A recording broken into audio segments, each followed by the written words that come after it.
Donc ici, on va continuer encore sur le théorème de Pythagore, mais cette fois-ci, on va regarder la relation inverse.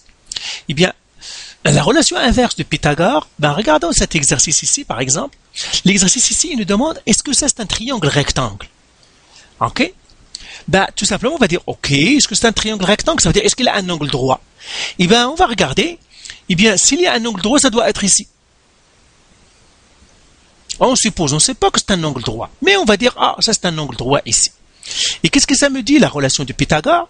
Il me dit que si c'est un triangle rectangle, s'il y a un triangle rectangle, eh bien, l'angle droit doit regarder le plus long côté et les cathètes sont la base et la hauteur, ils sont les plus petites. Donc, l'angle droit, ça doit être ici. Donc, ça doit être la cathète A, la cathète B et l'hypoténuse C. Et puis, là, j'écris A égale, B égale, C égale.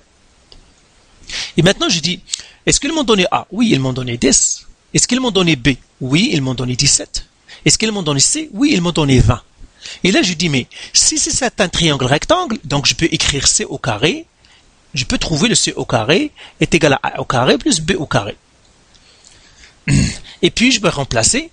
C, c'est quoi? C'est 20. Donc, je fais 20 au carré. Elle est égale à A, c'est combien? C'est 10. Je fais 10 au carré. Plus le B, c'est quoi? C'est 17. Je fais 17 au carré. Et là, je fais les calculs. 20 au carré, calculatrice. Comme ça. Donc, 20 au carré, c'est 400. 10 au carré, c'est 100. Plus 17 au carré, donc je vais le calculer. 17 exposant 2. Ça fait 289. Et puis, je fais 400. Est-ce que 400 est égal? Ici, on met un point d'interrogation parce que je ne sais pas est-ce que c'est vraiment égal ou non. Hein. C'est ça ce que je vérifie. Hein. Donc, ça me donnerait 389. Est-ce que 400 est égal à 389? Non. Donc, est-ce que ça c'est un triangle rectangle? Non. Donc, j'écris triangle non rectangle. Triangle non rectangle. C'est ce qu'on appelle la règle réciproque de Pythagore. Alors, on va la résumer ici. Regardez ce que j'ai fait ici. Premièrement, il me donne un triangle. Ils me disent, est-ce qu'il est rectangle? Ok? Eh bien, tout simplement, je dis, on va le vérifier.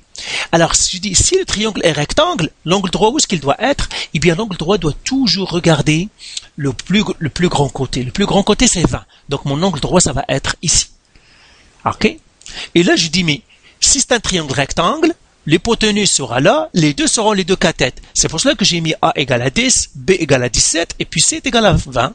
Et là, je dis, je vais appliquer la loi de Pythagore. La loi de Pythagore me dit, si tu cherches l'hypoténuse, je vais faire comme si je vais chercher l'hypoténuse. C au carré est égal à A au carré plus B au carré. Et je vais remplacer chacun par les nombres qu'ils m'ont donnés. Et je vérifie est-ce que c'est égal ou non. Si c'était égal, eh ben, ça aurait un triangle rectangle. Puisque ce n'est pas égal, ce n'est pas un triangle rectangle. Donc voilà, c'est ce qu'on appelle la règle inverse de Pythagore. Alors je vais l'écrire ici. Je vais effacer ça. Règle inverse de Pythagore. Ce qu'on vient de faire, c'est ce qu'on appelle règle inverse. Règle inverse de Pythagore. On l'appelle aussi théorème réciproque de Pythagore. Théorème réciproque de Pythagore. Donc, ce sont des termes que vous pouvez entendre. Alors, le réciproque, c'est le contraire. On vous donne des mesures et on vous dit est-ce que c'est un triangle rectangle ou non.